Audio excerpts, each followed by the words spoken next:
ये है हमारा फोर्थ चैप्टर थर्मोडायनामिक्स।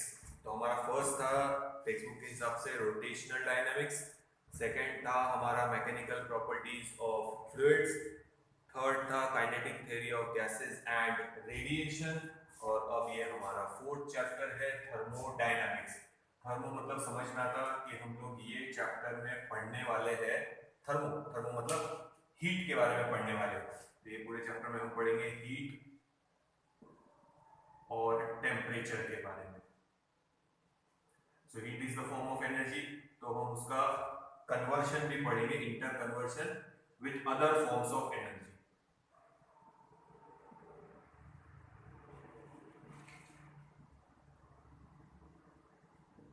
तो हम ये कन्वर्शन भी पढ़ने वाले हीट का अदर फॉर्म ऑफ एनर्जी और अदर फॉर्म ऑफ एनर्जी का हीट में, तो कन्वर्शन देखेंगे।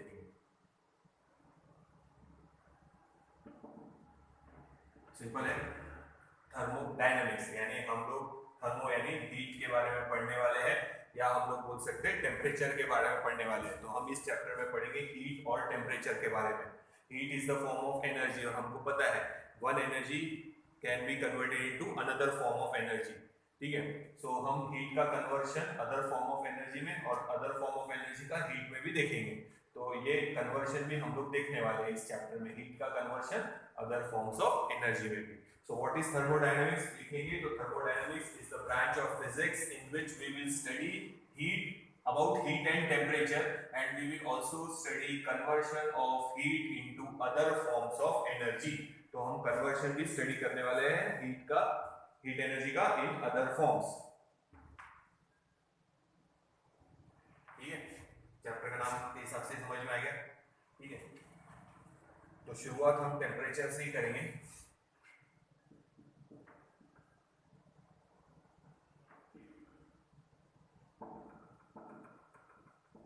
Thermal equilibrium. ठीक है, थर्मल इक्विलिब्रियम उसके बारे में देखेंगे।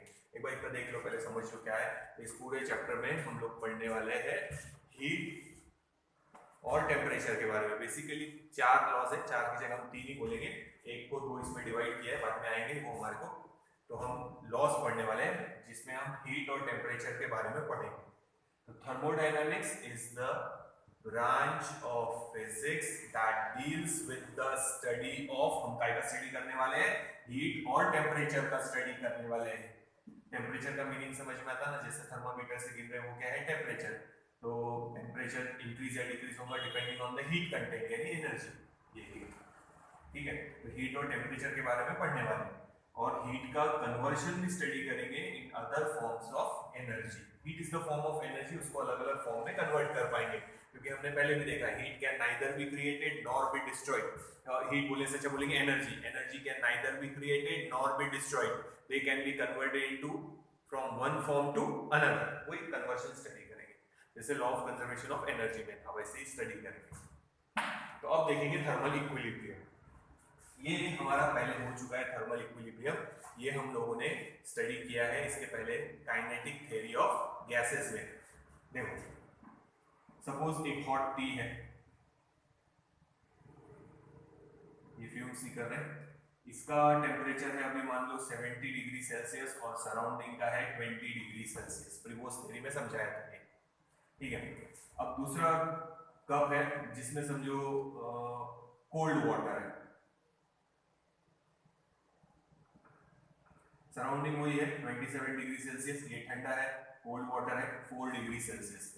जो भी हीट फ्लो होंगी, heat always flows from the body at higher temperature to the body at lower temperature. ये समझाया है ना, इसके पहले वाले चैप्टर में हुआ है। हीट 3 बताए थे, कंडक्शन, कन्वेक्शन और रेडिएशन। फिर रेडिएशन हमने पूरा डिटेल में स्टडी किया है। तो heat always flows from the body at higher temperature to the body at lower temperature. तो यहाँ हीट फ्लो होंगी from the body at higher temperature यानी T to the body at lower temperature that is surrounding। यहाँ heat flow होंगी, body at higher temperature is surrounding and this is the body at lower temperature to ये direction. ये process कब तक होगा? जब तक दोनों की कंडीशन सेम हो जाएगी। देखो कैसे, या तो ये कप ऑफ टी बोलो या ये आइस कोल्ड वाटर बोलो, बाद में थोड़ी देर बाद अगर आप इनको ऐसे ही अनडिस्टर्ब छोड़ देंगे तो हीट फ्लो कब तक होगा, जब तक सराउंडिंग का टेम्परेचर और उस लिक्विड का टेम्परेचर सेम नहीं हो जाता 27 डिग्री सेल्सियस 27 डिग्री सेल्सियस। ठीक है ना। तो यहाँ पे हीट फ्लो रही from the body at higher temperature to the body at lower temperature, और यहाँ पे एनर्जी का लॉस होगा, सिस्टम एनर्जी लूज करेंगी। यहाँ सराउंडिंग से सिस्टम में एनर्जी जा रही यानी एब्जॉर्ब कर रहा सिस्टम एनर्जी को, तो यहाँ पे एनर्जी का क्या होगा गेन। तो ये जो प्रोसेस है कब तक चलेगा, जब तक दोनों का टेम्परेचर सेम नहीं हो जाता। ये वाली केस और ये वाली केस दोनों का फाइनल रिजल्ट यही मिलने वाला है कि सराउंडिंग का जितना टेम्परेचर है उतना ही टेम्परेचर उस लिक्विड का हो गया, चाहे वो ये हो चाहे वो ये हो। अब सराउंडिंग और इसका टेम्परेचर सेम, तो हम बोल सकते कि वो है थर्मल इक्विलिब्रियम में। यहाँ ये दोनों काय में आ गए थर्मल इक्विलिब्रियम में।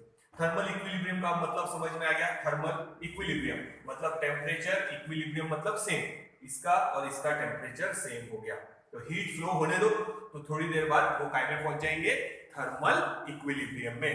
थर्मल इक्विलिब्रियम इन शॉर्ट बोलो तो थर्मल इक्विलिब्रियम का मतलब होता टेम्परेचर सेम हो गया। टेम्परेचर सेम हो गया तो हम बोलेंगे द टू बॉडीज, अब यहाँ बॉडी नहीं है तो हम बोलेंगे एक सराउंडिंग और एक ये कोई भी ले लो, तो 27 डिग्री सेल्सियस फाइनल रिजल्ट यही होने वाला है।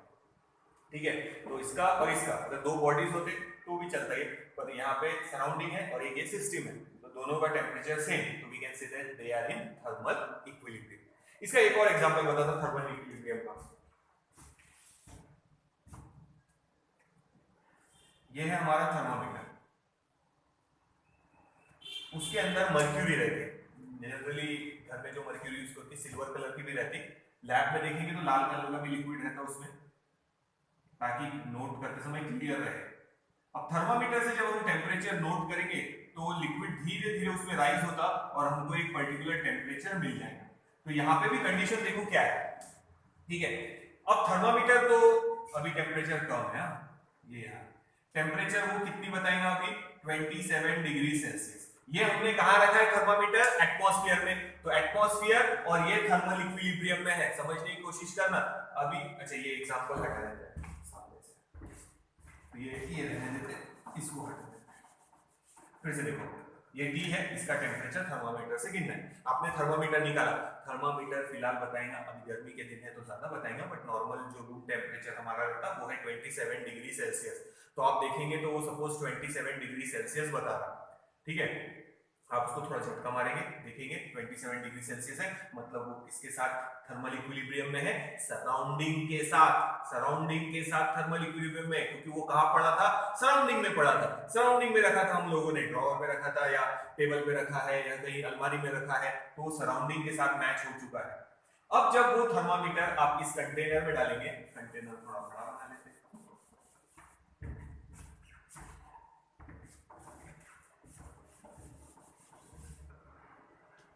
क्लियर दिखाने के लिए थोड़ा सा थर्मामीटर बनाना ना उसमें, इसलिए बड़ा बना है।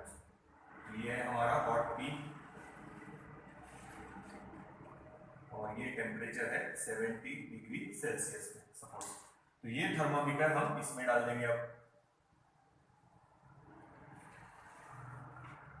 ठीक है, तो ये मर्क्यूरी भरी हुई है इसमें। अब क्या होगा देखो, ये मर्क्यूरी का टेम्परेचर कितना है 27 डिग्री सेल्सियस सराउंडिंग के साथ। ठीक है, थर्मामीटर पड़ा है तो भले ही वो हायर टेम्परेचर या लोअर टेम्परेचर जो भी होगा उसका सराउंडिंग के साथ हीट एक्सचेंज होगा और मर्क्यूरी का टेम्परेचर सराउंडिंग जितना ही हो जाएगा। बट जब अब मैंने इसको T में डाला है which is at 70 degree Celsius, और इसमें जो मर्क्यूरी है वो है 27 डिग्री सेल्सियस और ये है 70 डिग्री सेल्सियस, तो heat flows from the body at higher temperature to the body at lower temperature, यानी मर्क्यूरी पे हीट एब्जॉर्ब करेगा मर्क्यूरी। ठीक है, अब उसका टेम्परेचर धीरे धीरे बढ़ते जाएगा, तो इसकी लेवल धीरे धीरे मर्क्यूरी की थोड़ी थोड़ी ऊपर जाती रहेगी। ये लेवल कब तक ऊपर जाएगी, क्योंकि वो हीट एब्जॉर्ब कर रहा, मर्क्यूरी हीट एब्जॉर्ब करेंगी तो क्या होंगी, एक्सपांड। एक्सपांड होंगी तो वो जो कैपिलरी ट्यूब है, कैपिलरी ट्यूब भी हुआ है हमारा thin glass tube made up of very small bore, it is called capillary tube. तो कैपिलरी ट्यूब में वो लिक्विड यहां तक ही था पहले, तो अब वो हीट हो रहा, हीट होने की वजह से एक्सपांड और धीरे धीरे ऊपर जा रहा। तो ये हीट एब्जॉर्ब कब तक करेगा, जब तक मर्क्यूरी का भी टेम्परेचर 70 डिग्री सेल्सियस तक नहीं पहुंचा था। अब यहां हमको वो दिखाएगा 70 डिग्री सेल्सियस। तो थर्मामीटर का भी यूज हम ऐसे ही करते हैं कि थर्मामीटर जिस ऑब्जेक्ट में डालेंगे उसको वहां थोड़ी देर रखना पड़ेगा ताकि जो हीट एक्सचेंज है वो हो जाए, और फिर जितना बॉडी का टेम्परेचर है उतना ही मर्क्यूरी का टेम्परेचर हो जाएगा। फिर मर्क्यूरी एग्जैक्ट रीडिंग बताएगा हमको 70 डिग्री सेल्सियस, क्योंकि जब वो बाहर था तो वो किसके साथ मैच हुआ था, थर्मल इक्विलिब्रियम में था सराउंडिंग के साथ। अब वो किसके साथ थर्मल इक्विलिब्रियम में हो गया, किसके साथ थर्मल इक्विलिब्रियम में हुआ है, हॉट टी के साथ। अब मान लो हमको बुखार है, आजकल वो डिजिटल वाले आ गए, वो डिजिटल वाला नहीं लेंगे हम लोग, हम ऐसे ही थर्मामीटर लेंगे। तो थर्मामीटर या तो मुंह में रखते थे या फिर हम आर्मपिट में रखेंगे यहाँ पे, और 2 मिनट रुकते हम लोग। क्यों रुकते, क्योंकि उसका टेम्परेचर सराउंडिंग के साथ मैच है। फिर हम थोड़ी देर उसको यहाँ पे और मुंह या फिर मुंह में रखेंगे तो वो क्या करेगा, हीट एक्सचेंज करेगा हमारी बॉडी के साथ। थोड़ी देर लगेंगे उसको हमारे बॉडी के टेम्परेचर के साथ इक्विलिब्रियम में आने में, थर्मल इक्विलिब्रियम। अब देखो ये बाहर था तो वो किसके साथ थर्मल इक्विलिब्रियम में था, सराउंडिंग के साथ। सराउंडिंग का उसका टेम्परेचर सेम था। जब हमने उसको हॉट टी में डाला तो ये हायर टेम्परेचर पे था और मर्क्यूरी लोअर टेम्परेचर पे था, तो हीट उसने मर्क्यूरी ने एब्सॉर्ब किया और उसका टेम्परेचर धीरे धीरे बढ़ा। ये प्रोसेस कब तक चलेंगे, जब तक इसका टी का टेम्परेचर और उस मर्क्यूरी का टेम्परेचर सेम नहीं हो जाता, तब तक वो फिर लिक्विड राइज होगा और हमको एक्सपांड होगा, क्योंकि हीट एब्सॉर्ब किया है। मर्क्यूरी एक्सपांड होगी बाहर कैपिलरी ट्यूब में, और वो एक्सपांशन हमको क्या बताएगा, रीडिंग। तो हमको 2 मिनट रुकना पड़ेगा जब तक वो हीट एक्सचेंज नहीं हो जाए। हीट एक्सचेंज होने के बाद वो थर्मल इक्विलिब्रियम में पहुंच जाएंगे, मतलब कहां पहुंच जाएंगे, सेम टेम्परेचर वाले कंडीशन में। तो याद रखो हीट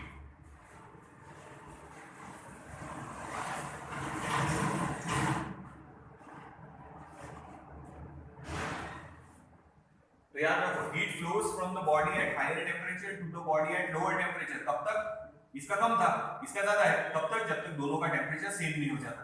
अब मर्क्यूरी का भी टेम्परेचर उतना है और वो रीडिंग बताएगा बराबर इसके जितना, क्योंकि अब वो कहां पहुंच गए, थर्मल इक्विलिब्रियम में। तो याद रखना थर्मामीटर का जो हम यूज कर रहे हैं वो इसी पे बेस्ड है, थर्मल इक्विलिब्रियम। जब थर्मामीटर और उस ऑब्जेक्ट जिसका टेम्परेचर गिनना है दोनों का टेम्परेचर क्या हो जाएगा, सेम, तो बोलेंगे ये मर्क्यूरी एग्जैक्ट वही रीडिंग बता रहे जो इसकी है। यानी अब इस टी का और उस थर्मामीटर के अंदर मर्क्यूरी का टेम्परेचर सेम है, मींस वो है थर्मल इक्विलिब्रियम में। तो याद रखना heat flows from the body at higher temperature to the body at lower temperature, या substance at higher temperature to the substance at lower temperature. कब तक, जब तक दोनों का टेम्परेचर सेम नहीं हो जाता। एक बार टेम्परेचर सेम हो गया यानी वो पहुंच गए थर्मल इक्विलिब्रियम में। थर्मामीटर का भी हम यूज ऐसे ही करते हैं, उसको थोड़ी देर रखना पड़ेगा वहां पे ताकि वो हीट एब्सॉर्ब करे और धीरे धीरे एक्सपांड होगा, 1 या 2 मिनट उसको लगेंगे। ठीक है, वो हीट एब्सॉर्ब करेगा, दोनों थर्मल इक्विलिब्रियम में पहुंच गए। अब हमको एग्जैक्ट इसका टेम्परेचर मिल जाएगा। तो थर्मामीटर में जो मर्क्यूरी है और इस कप में जो चाय है या हमारे बॉडी का टेम्परेचर हम गिन रहे, जब वो थर्मल इक्विलिब्रियम में आ जाएंगे तो टेम्परेचर सेम मिल जाएगा। समझ में आ रहा है? पहले वो किसके साथ थर्मल इक्विलिब्रियम में था, सराउंडिंग के, क्योंकि वो सराउंडिंग में रखा था। अब हमने उसको गर्म चाय में डाल दिया, तो जब तक उसके साथ वो थर्मल इक्विलिब्रियम यानी सेम टेम्परेचर पे नहीं आता तब तक हम उससे रीडिंग नहीं गिन सकते। आप ऐसे नहीं कि चाय में डाले और बाहर निकाल लिया, थोड़ी सी हीट एब्सॉर्ब किया तो 27 से थोड़ा आगे बढ़ जाएगा, 30-35 तक पहुंचेगा। एक्जैक्ट चाहिए तो थोड़ी देर उसको छोड़ना पड़ेगा। कब तक, जब तक वो थर्मल इक्विलिब्रियम में नहीं पहुंच जाता।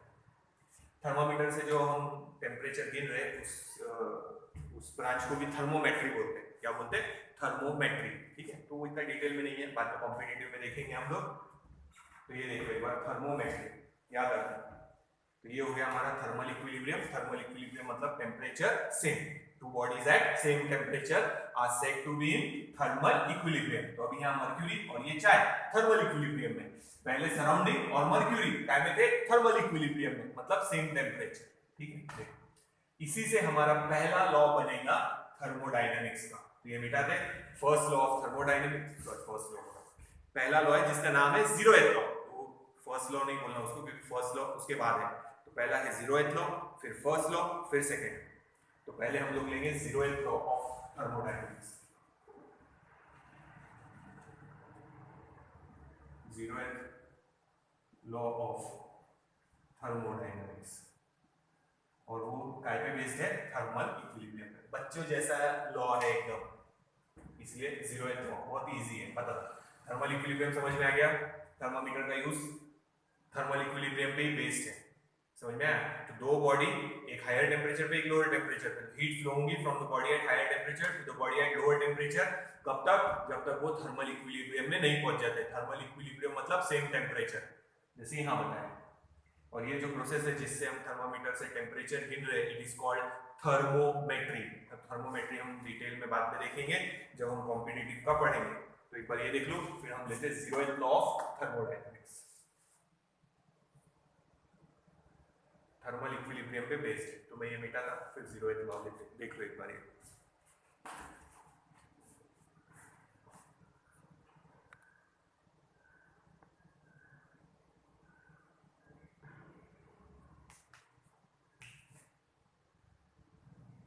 ठीक है, जीरोथ लॉ लेते हैं। और ये याद रखना, टेम्परेचर गिन सकते हैं हम लोग, मेजरेबल क्वांटिटी है, तो उसको जो गिनने के लिए जैसे थर्मामीटर से गिन रहे हैं, तो उस ब्रांच को बोलते हैं थर्मोमेट्री। ध्यान रखना। अब देखेंगे zeroth law. It is based on thermal equilibrium. बहुत ही सिंपल है, एकदम बच्चों जैसा है। 5th 6th 7th वाले बच्चे जो पढ़ते हैं उससे भी इजी है। देखो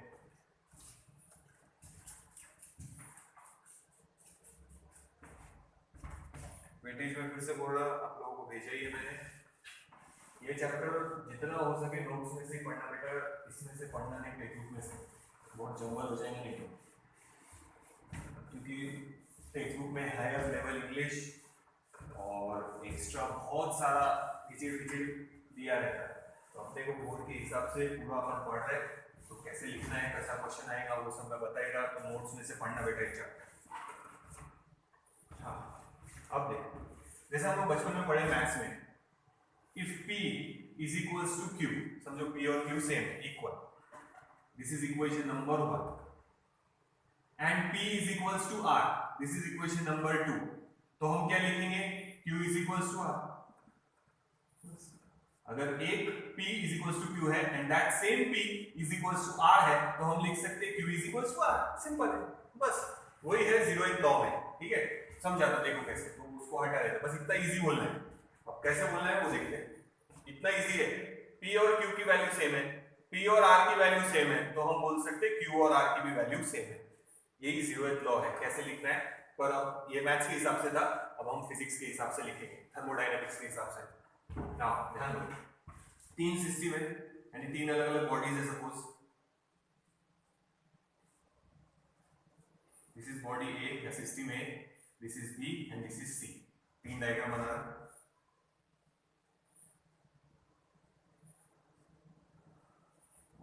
A, B and C, and this is third diagram.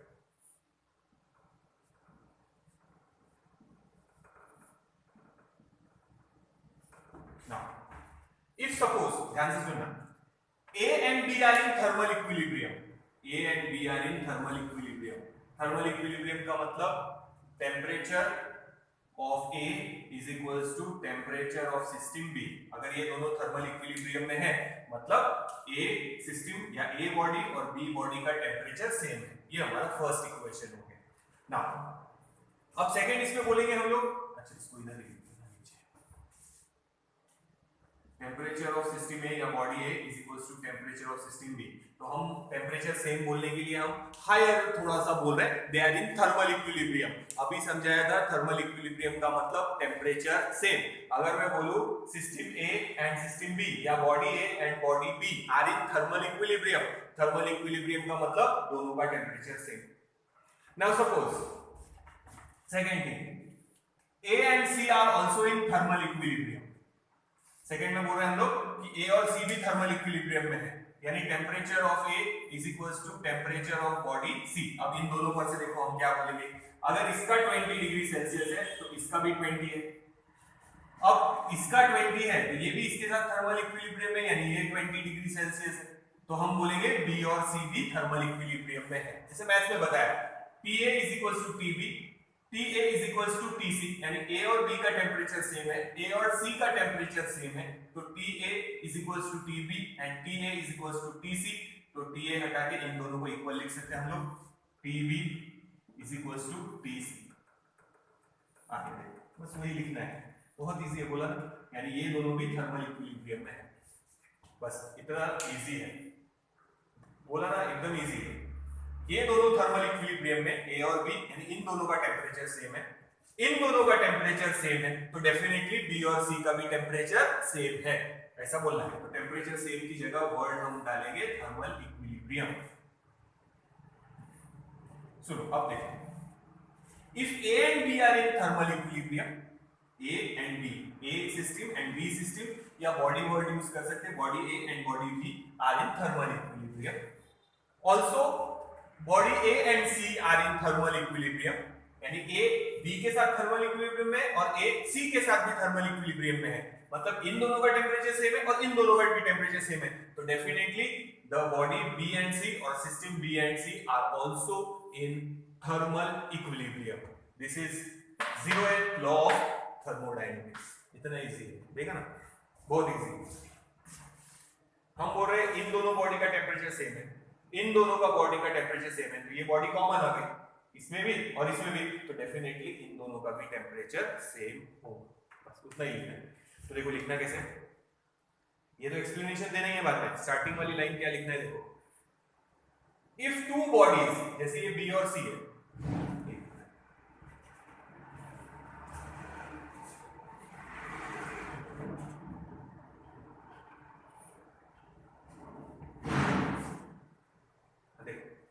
If two bodies, ये दोनों bodies are in thermal equilibrium with the third body, दोनों बॉडी एक ही बॉडी के साथ थर्मल इक्विलिब्रियम में है, then the two bodies are in thermal equilibrium, यानी वो दोनों बॉडीज भी थर्मल इक्विलिब्रियम में है।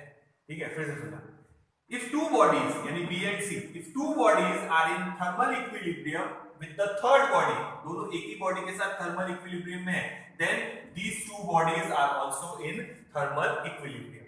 स्टेटमेंट समझ में आया? फिर से सुनना एक बार और बोलते हैं, इफ टू बॉडीज यानी ये दो आर, या if two systems, system word use करो या बॉडी एक ही बात है, if two systems are in thermal equilibrium with the third system, दोनों एक ही सिस्टम के साथ थर्मल इक्विलिब्रियम में है, then the two systems are in thermal equilibrium.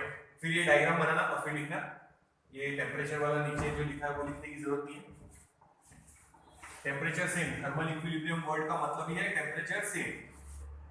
If A and B are in thermal equilibrium, A and C are in thermal equilibrium, then according to this law B and C are also in thermal equilibrium. बस, तो thermometer का जो working है वो thermal equilibrium पे based है, जब temperature same होगा तभी हम टेम्परेचर थर्मामीटर में गिन पाएंगे।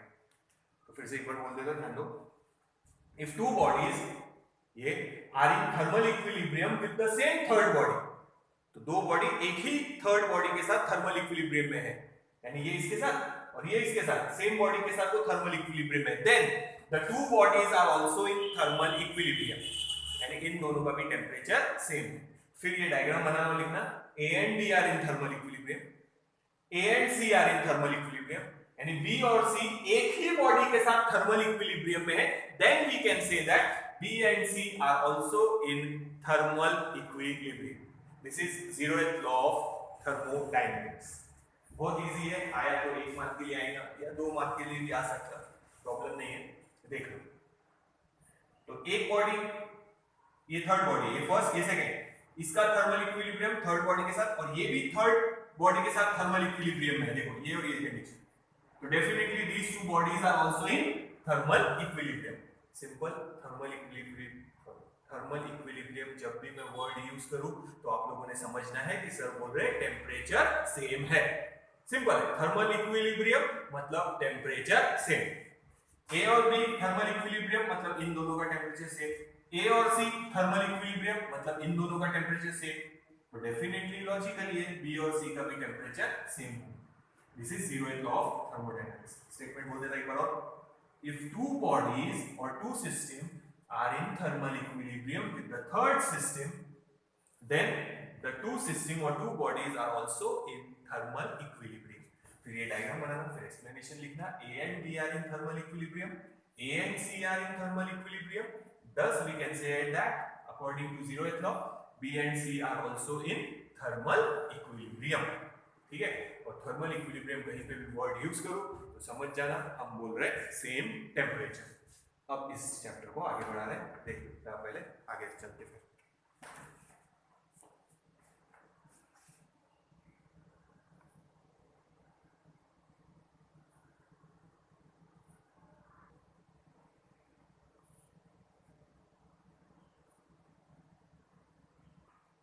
अब देखो नेक्स्ट पॉइंट हम लोग देख रहे हैं, छोटे छोटे पॉइंट्स देख रहे हैं। अब कहीं पूरे चैप्टर में वर्ड है थर्मल इक्विलिब्रियम तो आप समझ जाएंगे कि हम लोग क्या बोल रहे हैं, टेम्परेचर सेम है। अब कहीं वर्ड आया इंटरनल एनर्जी तो वो समझ लो।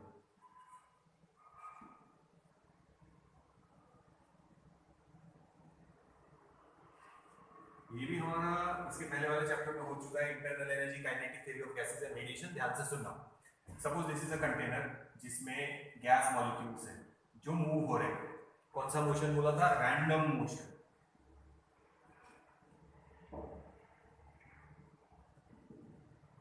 नाम था ब्राउनियन मोशन।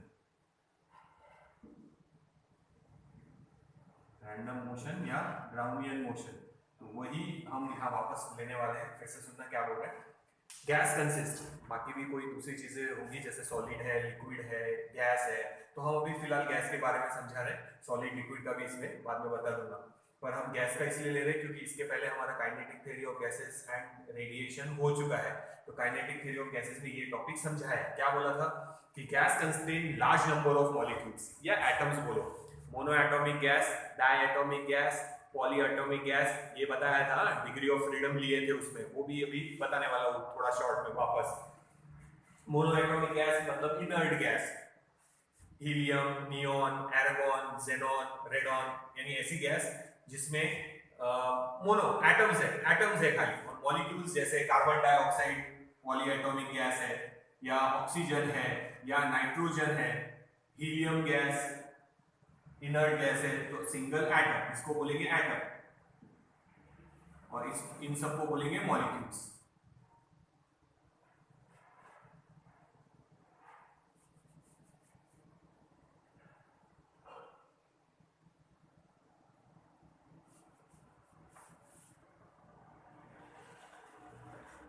ठीक है, मॉलिक्यूल्स और atoms.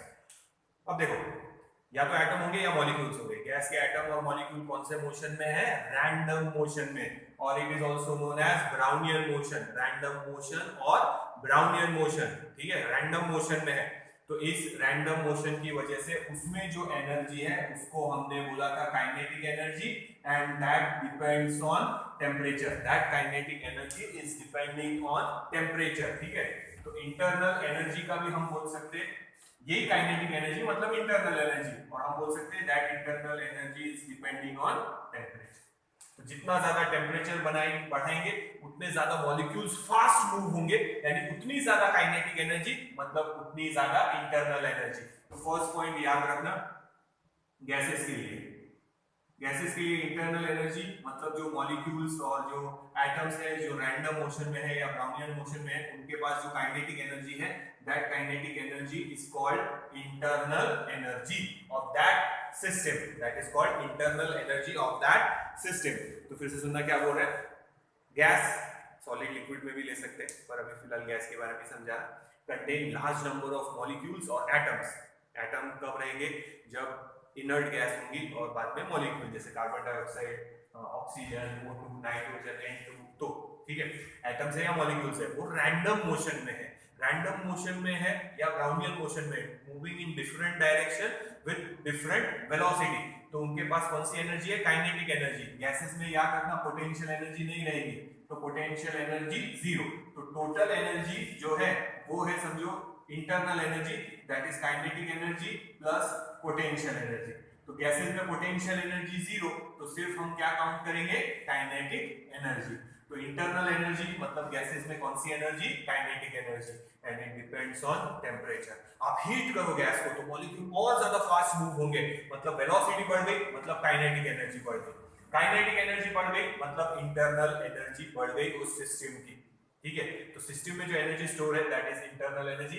In gases it is in the form of kinetic energy. Potential energy zero.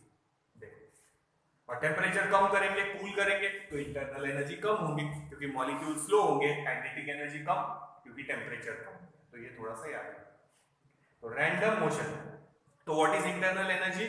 Internal energy is the energy produced by that system due to random motion of the atoms और molecules. Atoms और molecules का जो random motion है उसकी वजह से जो energy है that energy is called internal energy. Gases में सबके लिए ऐसे लिखेंगे पर kinetic energy, potential energy, but gases में पोटेंशियल एनर्जी जीरो है। तो जो मॉलिक्यूल्स रैंडम मोशन में उनके पास जो काइनेटिक एनर्जी है that is called internal energy. And internal energy now अपने को पता है डिपेंड्स ऑन टेम्परेचर। जैसे आप हीट बढ़ाएंगे, टेम्परेचर बढ़ाएंगे, मॉलिक्यूल फास्ट मूव होंगे, यानी काइनेटिक एनर्जी बढ़ गई, मतलब इंटरनल एनर्जी बढ़ गई। अब इंटरनल एनर्जी कहीं वर्ड यूज करूं तो समझ जाना कि हम उस गैस का एग्जांपल ले रहे हैं, उसके अंदर जो एनर्जी है, मॉलिक्यूल्स में जो एनर्जी है या एटम्स में जो एनर्जी है उसके बारे में बात कर रहे हैं। मॉलिक्यूल या एटम की जो एनर्जी है उसके बारे में, और गैसेस में वो है काइनेटिक एनर्जी, इंटरनल एनर्जी। अगर टेम्परेचर कम हुआ मॉलिक्यूल स्लो हो जाएंगे, काइनेटिक एनर्जी कम मतलब इंटरनल एनर्जी भी कम। तो यहाँ पे हम थर्मो मींस टेम्परेचर और हीट के बारे में पढ़ रहे हैं, उसी से रिलेटेड है इंटरनल एनर्जी। तो गैसेस में हमने देखा था मोनो एटॉमिक गैस,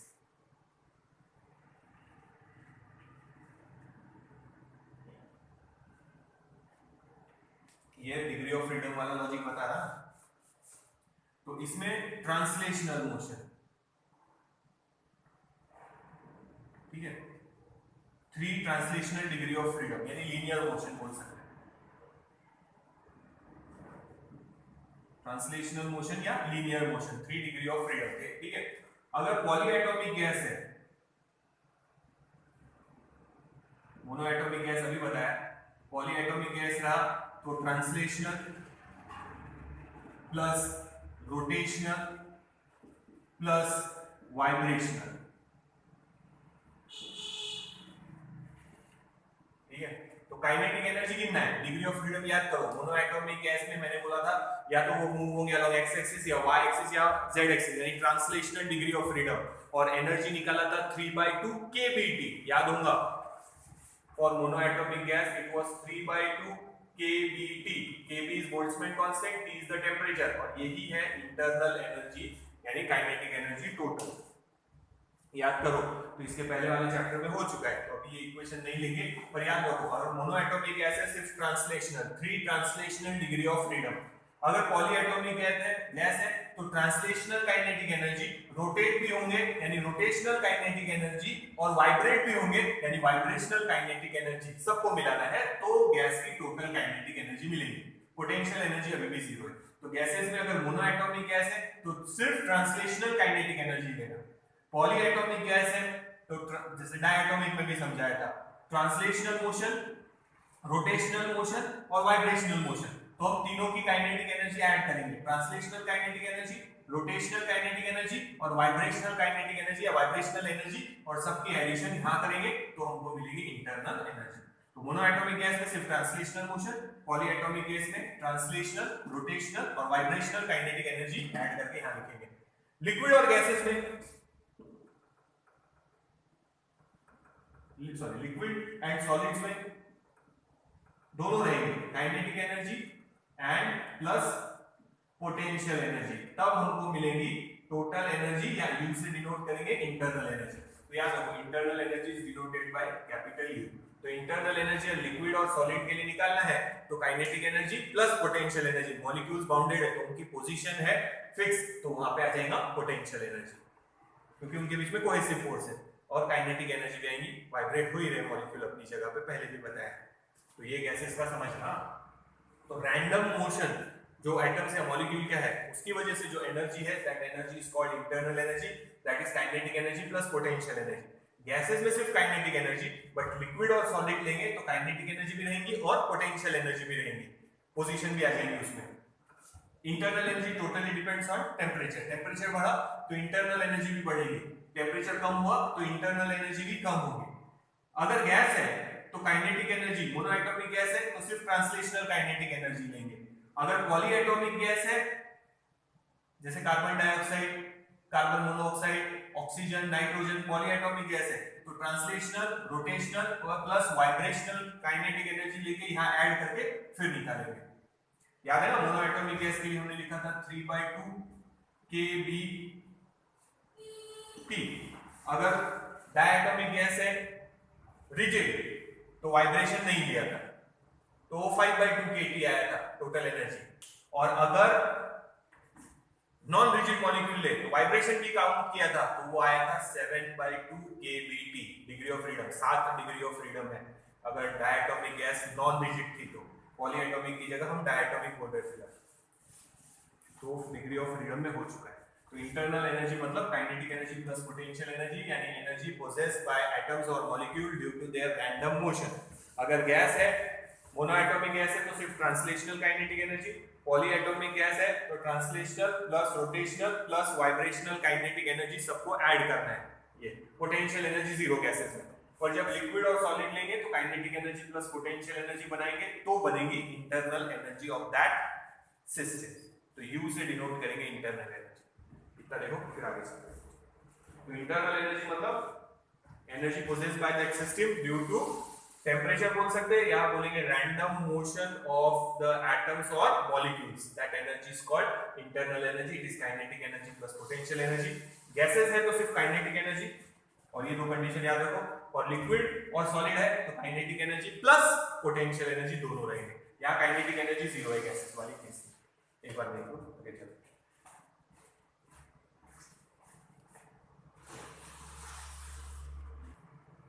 तो ये कॉन्सेप्ट याद रखना इंटरनल एनर्जी का। Internal energy depends on temperature and internal energy is denoted by symbol, internal energy is denoted by symbol you, capital you से डिनोट करते हैं, ध्यान रखना। It depends on temperature. अब देखो, अब हम लेंगे थर्मोडायनेमिक सिस्टम। छोटे छोटे वर्ड है, जैसे जैसे बता रहा है इंटरनल एनर्जी बोला तो आपको क्या समझना है, थर्मल इक्विलिब्रियम बोला तो क्या, अब थर्मोडायनेमिक सिस्टम बोलेंगे तो क्या। फिर बाद में चैप्टर में ये वर्ड्स आएंगे तो उनको एक्सप्लेन करने का काम नहीं गिरना चाहिए। एक सिंपल एग्जांपल बताता हूं, हम यहाँ हीट के बारे में स्टडी कर रहे हैं तो हम एक एग्जांपल ले लेते हैं। जैसे कंटेनर है और उसमें वाटर है, वाटर को हीट कर रहे हैं, ठीक है, तो उसका टेम्परेचर बढ़ेगा। टेम्परेचर बढ़ेगा मतलब क्या बढ़ेगा, इंटरनल एनर्जी बढ़ेगी, ठीक है। तो ये है कंटेनर और इसमें हमने ले लिया ये वाटर, ठीक है, ये वाटर ले लिया। अब हम इसको हीट करने वाले हैं तो इसका टेम्परेचर बढ़ेगा, टेम्परेचर बढ़ेगा तो इंटरनल एनर्जी चेंज होगी, इंटरनल एनर्जी चेंज हो रही मतलब हीट चेंज हो रही। तो ये सब हम स्टडी कर सकते हैं। तो हम इस पार्ट को बोलेंगे थर्मोडायनेमिक सिस्टम, ये जो कंटेनर है और जिसमें जो पानी है। तो what is a thermodynamic system? Thermodynamic system is a collection of objects, एक कलेक्शन है ऑब्जेक्ट्स का, दे फॉर्म वन यूनिट। जैसे ये कंटेनर है, उसमें पानी है, तो ये एक दो ऑब्जेक्ट्स है जिसका एक यूनिट बना लिया मैंने, and they can exchange heat with the surrounding. वो सराउंडिंग के साथ हीट एक्सचेंज कर सकते या बाहर से हीट एब्सॉर्ब कर सकते, और अगर ये पानी हायर टेम्परेचर पे है तो बाहर हीट दे भी सकता, ठीक है। तो ये सिस्टम हीट एक्सचेंज करेगी सराउंडिंग के साथ, तो इसी को बोलते हैं थर्मोडायनेमिक सिस्टम। देखो एक तो याद रखना, what is a thermodynamic system? A thermodynamic system is a collection और अ ग्रुप ऑफ ऑब्जेक्ट। तो यहां कंटेनर है, ग्रुप ऑफ ऑब्जेक्ट्स में देखो क्या है, कंटेनर और ये वाटर, ये दोनों मिलके बनाएंगे thermodynamic system that can exchange heat with the surrounding. तो इन दोनों को छोड़ के इसके आजू बाजू में जो भी है उसको हम बोलेंगे सराउंडिंग। तो एक्सेप्ट थर्मोडायनेमिक सिस्टम, उसमें जो ऑब्जेक्ट है उनको छोड़ दो, ग्रुप और collection of objects that can exchange heat with the surrounding, such a system is called thermodynamic system. जैसे एक एग्जांपल बताया, वाटर कंटेनर में लिया है और उसको हम हीट करने वाले हैं, तो ये कंटेनर, ये हो गई बाउंड्री उस सिस्टम की, और ये उसमें वाटर, ठीक है। तो ये हो गया हमारा पूरा थर्मोडायनेमिक सिस्टम। थर्मोडायनेमिक सिस्टम में जो कलेक्शन है या ग्रुप है, जैसे वाटर है, ये कंटेनर है, इनको छोड़ दो, इसके अलावा जो भी है दैट इज कॉल्ड सराउंडिंग, ठीक है। इसकी जगह गैस भी हो सकती थी कंटेनर में, गैस, ठीक है, तो गैस भी डाल सकते थे कंटेनर में, पर इसको फिर पैक करना पड़ेगा, तो कंटेनर में गैस भी डाल देंगे, तो गैस और वो कंटेनर बन गया हमारा थर्मोडायनेमिक सिस्टम। तो गैस जिस कंटेनर में है वो उसकी सिस्टम की क्या हो गई, बाउंड्री, ठीक है, एंड उसको छोड़ के आजू बाजू में जो भी है दैट इज कॉल्ड सराउंडिंग, ठीक है। देख लो एक बार, तीन टाइप के थर्मोडायनेमिक सिस्टम है वो बताता पहले। तो याद रखना, what is a thermodynamic system? A thermodynamic system is a collection और group of object that can form a unit, एक यूनिट बन गई इनको मिला के, that can exchange heat with the surrounding. Surrounding मतलब क्या, तो ये यूनिट को छोड़ दो, इसके अलावा जो भी बचा वो है सराउंडिंग, ठीक है, तो एग्जांपल हमने जो लिया है वो याद रखो, वाटर इन अ वेसल। तो वेसल के जो वॉल्स हैं वो बाउंड्रीज हो गए, उसको छोड़ के बाकी जो भी बचा वो सराउंडिंग। तीन टाइप के सिस्टम है, ये एग्जांपल लेंगे। ठीक है, फिर से देखो, what is the thermodynamic system? It is a unit यानी ग्रुप ऑफ ऑब्जेक्ट्स है, कलेक्शन है ऑब्जेक्ट्स का, that can exchange heat with the surrounding. तो ये है उसमें एग्जांपल में कंटेनर, और ये कंटेनर के जो वॉल्स है वो सिस्टम के हमारे बाउंड्रीज है, और इसमें हम लोग लेंगे वाटर। तो इसमें हम लोग लेंगे वाटर। तो तीन टाइप के सिस्टम है, उसमें ये पहली सिस्टम बना रहे हैं हम लोग, it is called open system. समझना, तो हम थर्मोडायनामिक्स में पानी गर्म करेंगे या गैस को हीट करेंगे, यानी किसी चीज का टेम्परेचर चेंज करने वाले हैं उसके बारे में स्टडी है थर्मोडायनामिक्स, टेम्परेचर के बारे में। अब थर्मोडायनामिक सिस्टम मतलब जिस पे हम स्टडी कर रहे हैं, तो हम जैसे यहाँ पानी गर्म करने वाले हैं, पानी को हीट करने वाले हैं, तो उसके बारे में स्टडी कर रहे हैं। तो जो पानी है और जो कंटेनर है वो यूनिट है या कलेक्शन ऑफ ऑब्जेक्ट्स है जो साथ में मिलके हीट एक्सचेंज कर सकते हैं सराउंडिंग के साथ, तो इसको बोलेंगे थर्मोडायनामिक सिस्टम। इसके अंदर गैस भी हो सकती है, गैस होगी तो इसको भी पैक करना पड़ेगा पूरा। ठीक है, तो गैस और वो container, they are thermodynamic system. Container के जो बाउंड्रीज है वो सिस्टम के बाउंड्रीज हो गए, उसके अलावा जो भी बचेगा आजू बाजू में दैट इज कॉल्ड सराउंडिंग, याद रखना। तो तीन टाइप के सिस्टम है। ओपन सिस्टम यानी पानी जैसे हम लोग घर में गर्म कर रहे हैं, ओपन कंटेनर, ये है ओपन कंटेनर। यहां से तो पानी गर्म होते समय दो चीजें एक्सचेंज होंगी, एक तो हीट एक्सचेंज होगी और मैटर भी एक्सचेंज होगा। ठीक है, तो पानी हम गर्म करेंगे या गर्म पानी रख दो सराउंडिंग में, एक ही बात है, तो ये हीट एक्सचेंज होगी, सराउंडिंग के साथ क्या एक्सचेंज हो रहा? हीट। ठीक है, हीट एक्सचेंज होगी और मैटर भी एक्सचेंज होगा। पानी गर्म होता तो वेपर्स निकलते ना, यानी क्या एक्सचेंज हो रहा? मैटर भी, वेपर सराउंडिंग में जा रहे हो तो दोनों चीजें एक्सचेंज हो रही, heat as well as matter. तो this is called open system. फिर से बता रहा, system is a collection of object, वो एक यूनिट की तरह काम करेंगे। जैसे कंटेनर में पानी डाला है, ठीक है, सिर्फ पानी लेंगे तो हीट कैसे करेंगे? तो उसको कंटेनर में डालना ही पड़ेगा। तो कंटेनर और जो पानी है they act as a one unit and that can exchange heat with the surrounding. Such a system is called thermodynamic system, और उनको छोड़ के जो भी बचेगा वो है सराउंडिंग। तो पहली सिस्टम हम लोग देख रहे हैं ओपन सिस्टम। कौन सी सिस्टम देख रहे हैं? Open system. ओपन सिस्टम ऐसी सिस्टम है जिसमें जो थर्मोडायनामिक सिस्टम है वो सराउंडिंग के साथ हीट भी एक्सचेंज कर सकती और सराउंडिंग के साथ मैटर भी एक्सचेंज होगा। जैसे हम घर में पानी बॉईल करते ओपन कंटेनर में, यानी कंटेनर में पानी बॉईल कर रहे हैं, आजकल स्टीम ले रहे होंगे तो ओपन कंटेनर में हम पानी बॉईल करके स्टीम ले रहे हैं समझो। तो ये ओपन कंटेनर है, ओपन होने की वजह से अब नीचे से हम हीट कर रहे हैं तो ये गर्म हो रहा, तो ये सराउंडिंग के साथ हीट भी एक्सचेंज करेगा, इमिट करना, एब्जॉर्ब करना, दोनों भी हीट एक्सचेंज में आते, और क्या एक्सचेंज करेगा साथ में? मैटर, वेपर्स निकलेंगे तो मैटर भी एक्सचेंज होगा। That system is called open system, उसको बोलेंगे ओपन सिस्टम। सेकंड देखो, सेकंड सिस्टम, यही एग्जांपल रखेंगे, वही वाटर है, हम लोग कंटेनर में लिए उसको बॉईल करने वाले हैं, पर अब इसको बॉयलर में रखेंगे। जैसे फैक्ट्रीज वगैरह में बॉयलर्स रहते, तो हम इसको पैक कर देंगे यहां से, तो स्टीम का यूज करेंगे। तो यहां से कहीं तो भी एक कंटेनर से आउटलेट लेंगे तो स्टीम का यूज कर सकते हैं, वहां से जो स्टीम निकलेगी। तो अभी फिलहाल हम इसको पूरा पैक कर रहे हैं, कंटेनर को पैक। तो ये हम सेकेंड वाला स्टडी कर रहे हैं, क्लोज सिस्टम। ये ओपन सिस्टम था, ये क्लोज सिस्टम।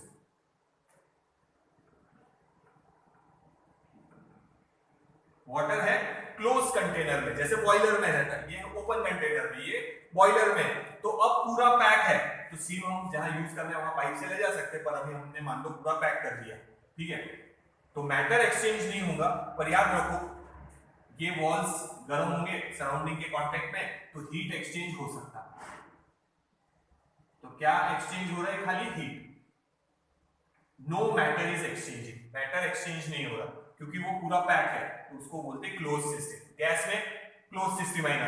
गैस के लिए ओपन सिस्टम कभी नहीं आएगा। गैस अगर तुम ओपन में रखेंगे तो वो तो फ्री हो जाएंगे, तो गैस में यही आएगा। लिक्विड में ये भी आ सकता है, जैसे ये एग्जांपल बताया, गैस में हमेशा क्लोज सिस्टम ही रहेंगे। ठीक है, तो दो टाइप के सिस्टम हो गए, तीन है वो भी बता था, देख लो पहले।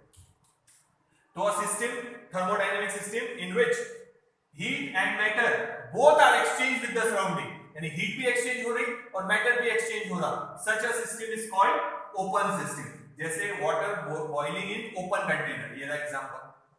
तो हीट भी बाहर जाएगी और मैटर भी जाएगा, वेपर्स। ठीक है। सेकंड एग्जांपल है close system. It is a thermodynamic system in which only heat is exchange with the surrounding.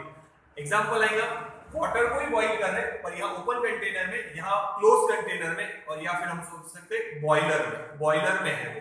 ठीक है, तो कंटेनर क्लोज्ड है, तो मैटर एक्सचेंज नहीं कर सकता, मैटर वेपर्स अंदर ही रहने वाले, पर सराउंडिंग के साथ क्या एक्सचेंज हो सकता, हीट सिर्फ। तो हीट और मैटर अगर दोनों एक्सचेंज हो रहे होंगे तो ओपन सिस्टम, सिर्फ हीट एक्सचेंज हो रही होंगी तो क्लोज सिस्टम। थर्ड है एक और,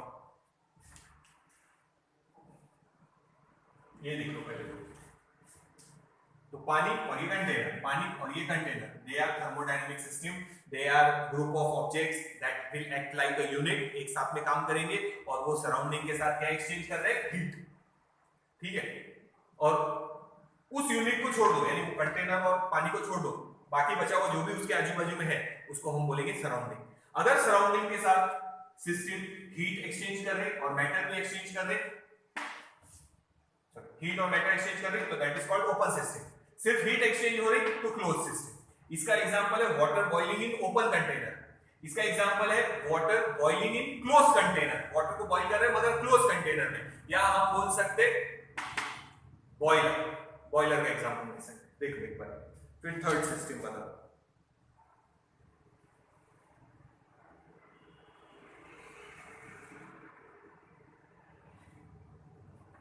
थर्ड इज आइसोलेटेड सिस्टम।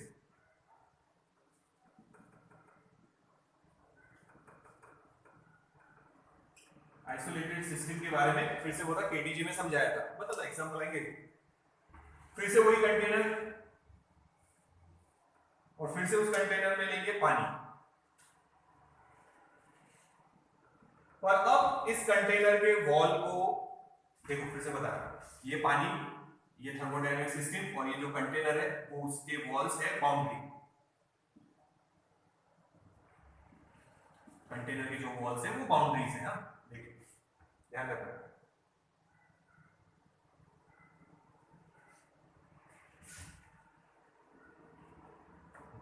तो कंटेनर की जो वॉल्स है वो बाउंड्रीज है। अब यहाँ पे जो बाउंड्री है वो कंप्लीटली इंसुलेटेड है। इंसुलेटेड मतलब हीट भी बाहर नहीं जाएगी, क्लोज है। एग्जांपल बता था, ये कैसा है, प्रेशर कुकर जैसा है, समझो क्लोज है, तो अगर कंटेनर को हाथ लगाएंगे तो गर्म तो फील होगा ही, यानी वो सराउंडिंग के साथ क्या एक्सचेंज कर रहा है, हीट। बट ये एग्जांपल है थर्मोस फ्लास्क का।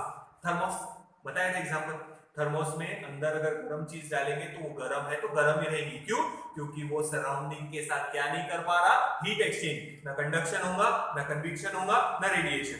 तो यहां ना हीट एक्सचेंज होगी सराउंडिंग के साथ, ना मैटर एक्सचेंज होगा, क्योंकि क्लोज कंटेनर है।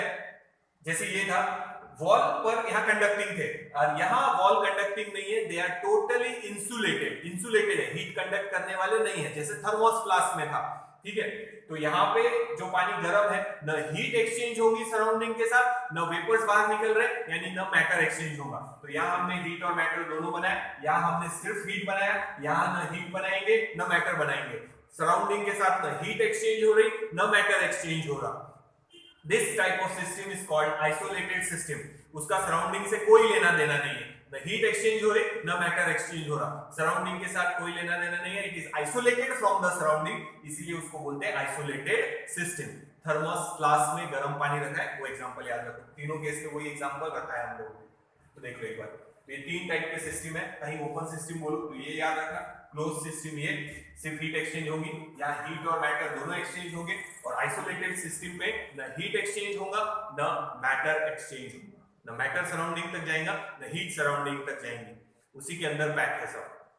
थर्मोस फ्लास्क याद रखो, ठीक है, दिस इज आइसोलेटेड सिस्टम। देख लो एक बार,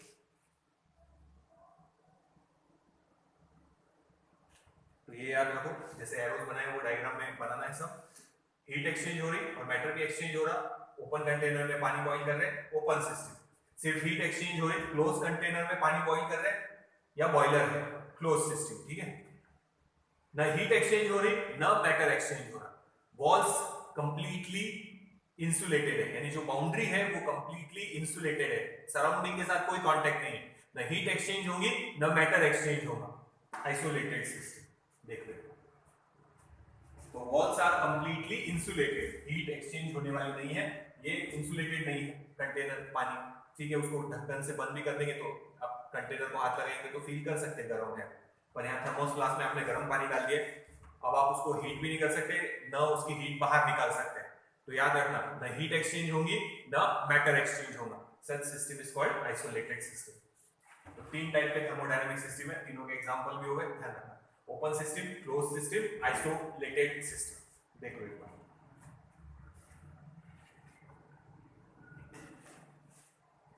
तो आइसोलेटेड सिस्टम में वॉल्स आर कंप्लीटली इंसुलेटेड, ना हीट एक्सचेंज होंगी ना मैटर। तो ऐसी डायग्राम सिस्टम के बारे में बताने के लिए आया, तो ऐसी डायग्राम ड्रॉ करना। तो इसके बाद वाला हम नेक्स्ट वीडियो में कंटिन्यू करेंगे, पर ये वीडियो में जो जो बताया है वो हमारे काम आए। जैसे ये डायग्राम बनाई है, इसमें हम लिखा है हीट, तो व्हाट इज हीट, इसके बाद हम लोग हीट के बारे में पढ़ने वाले हैं। फिर उसके बाद इंटरनल एनर्जी कैसे चेंज होती है टेम्परेचर के साथ, कोई टेम्परेचर बढ़ाएंगे इंटरनल एनर्जी बढ़ेगी, वो भी पढ़ने वाले। फिर उनको रिलेट करेंगे हम लोग फर्स्ट लॉ ऑफ थर्मोडायनेमिक्स, जैसे 0th लॉ था, अब उसके आगे फर्स्ट लॉ ऑफ थर्मोडायनेमिक्स। ध्यान से सुनना, ये नेक्स्ट वीडियो में हम लेंगे फिर से।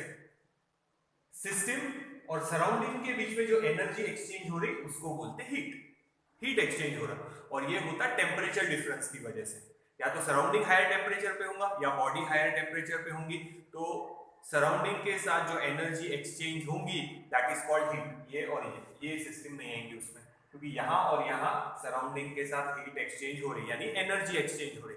तो हीट हम नेक्स्ट वीडियो में देखेंगे। फिर हीट जब देंगे इसको या उसमें से हीट निकाल लेंगे, जैसे अभी यहाँ समझो ये गर्म P है, suppose this is at higher temperature 70 degree Celsius, heat meet हो रही, ठीक है। अब उसकी जगह मान लो ये पानी होता 4 डिग्री सेल्सियस कोल्ड वाटर, जैसे स्टार्टिंग में एग्जांपल बताया, तो ये हीट एब्जॉर्ब करता, एरो इधर देते हम लोग, तो हीट एक्सचेंज हो ही नहीं, चाहे वो इमिट करो चाहे एब्जॉर्ब करो, वो नहीं बोल रहे कि इमिट ही होना चाहिए एब्जॉर्ब ही होना चाहिए, कुछ भी होना चाहिए पर हीट एक्सचेंज होनी चाहिए। तो ये या ये हम देखेंगे। सो सराउंडिंग के साथ जो एनर्जी एक्सचेंज होंगी सिस्टम की, ये या ये, that is called heat. Heat के बारे में देखेंगे। तो जब आप हीट सप्लाई करेंगे तो इंटरनल टेम्परेचर बढ़ेगा, इंटरनल एनर्जी बढ़ेगी। जब आप हीट निकाल लेंगे टेम्परेचर कम होगा, इंटरनल एनर्जी भी कम होगी। वही हम लोगों को नेक्स्ट वीडियो में देखना है। तो हीट मतलब क्या, फिर से बताऊंगा नेक्स्ट वीडियो में, पर ये सब नहीं लेंगे, वहां से इतना बताएंगे कि सराउंडिंग के साथ सिस्टम जो एनर्जी एक्सचेंज कर रही, सराउंडिंग के साथ सिस्टम जो एनर्जी एक्सचेंज कर रही, that energy is called heat energy. उसके बारे में हम लोग पढ़ेंगे, और वही एग्जांपल गर्म चाय या कोल्ड वाटर, उसका ही एग्जांपल लेंगे फिर, ठीक है। तो इसके बाद हम लोग नेक्स्ट वीडियो में कंटिन्यू करेंगे। बेसिक हुआ है, आगे भी एक वीडियो में समझे थोड़ा बहुत बेसिक ही रहेगा, फिर हमारा चैप्टर कंटिन्यूएशन में शुरू हो जाएगा।